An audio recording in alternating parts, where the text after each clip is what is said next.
It is that time of year for a cozy fire and a great storybook. We've got both of those today. Welcome to Storytime on the Back Porch. I'm Lisa. This is my friend Lyla, and this is Tiberius. Today's story is called Clark the Shark Loves Christmas, and it is written by Bruce Hale, and the pictures are drawn by Guy Francis. Now, in this story, Clark the Shark learns something very important about the true meaning of Christmas. Let's find out.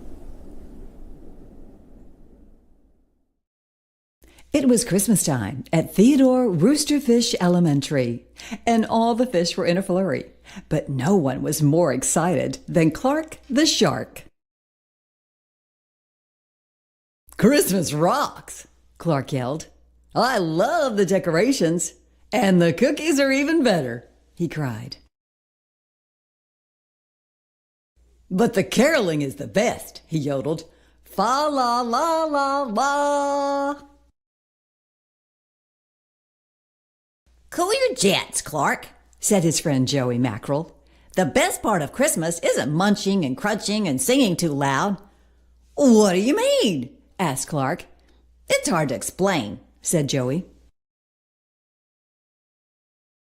Then Mrs. Inkydink announced, "Time for Secret Santa." "Secret Santa?" said Clark. I didn't know Santa was a spy." "Cool." Mrs. Inkydink explained that everyone would pick a name from a hat, and whichever name you drew, you'd get that classmate a gift. "But you can't tell who you picked," she said. "Where does the spying come in?" Clark wondered. Everyone picked names. Clark chose Benny Blowfish, but all he wanted to know was, "Who picked my name?" Nobody spoke. "It's a secret," said Mrs. Inkydink. "I hate secrets," said Clark. Then Clark had a sharky idea. He told Joey, "Now I get it. The best part of Christmas is getting presents. So what are you giving me?" But Joey just shook his head. Over the next few days, Clark tried to spy like Santa.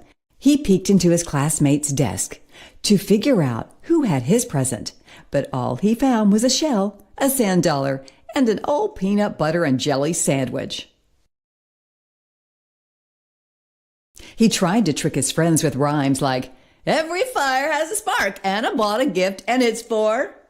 But nobody confessed. Secret Santa stayed top secret. One morning, Mrs. Inkydink told the class, "Today is your last chance to buy a gift because tomorrow is Secret Santa Day." "Oh, boy," said Joey. "Oh, joy," said Amanda Eelwiggle. "Oh, no," cried Clark. He had tried so hard to learn what his Secret Santa was getting him, he had forgotten about Benny's present. Even worse, he had blown his allowance on the newest issue of Captain Suckermouth. Could Clark just give his favorite comic book to Benny?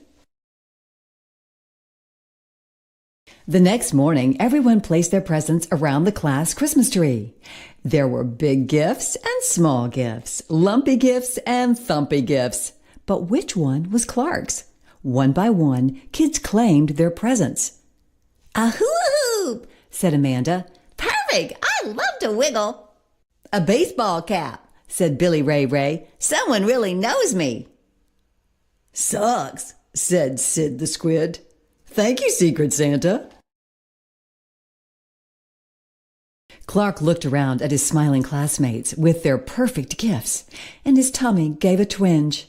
He should have gotten a kazoo. Did Benny even like comics? Clark whispered to Mrs. Inkydink, "I have a problem." "What is it?" she asked. "All the other Secret Santas got the right gift for the right person," he said. "I'm afraid mine's not so hot." Mrs. Inkydink patted his cheek. "It's the thought that counts." Clark cringed. He had been thinking only of himself. At last, it was Benny's turn. He ripped open the wrapping while Clark held his breath. "Wow, Captain Suckermouth," said Benny. "I love Captain Suckermouth. Thank you, Secret Santa." Clark was so relieved. He blurted, "You're welcome." Everybody laughed. Well, so much for that secret, said Mrs. Inky-Dink. Then Clark got a sweet surprise when he unwrapped his own present. Secret Santa's been spying on me, he cried. Yes, he has, Benny grinned. When all the gifts had been opened, Clark's class continued its party with cookies and carols and Christmassy fun. Christmas rocks, said Clark. But one thing about Christmas rocks most of all. What's that? Asked Joey. Clark the shark smiled. If you want to be smart, always give from the heart. Clark did have fun playing Secret Santa, but he learned a very important lesson. What was that? Do you remember? To always give from the heart. That's the most important thing. I like this story. This was Clark the Shark Loves Christmas. Well, I hope you'll join us again for another story time on the back porch. We have a new story anytime you're ready. Just be sure and subscribe to Storytime on the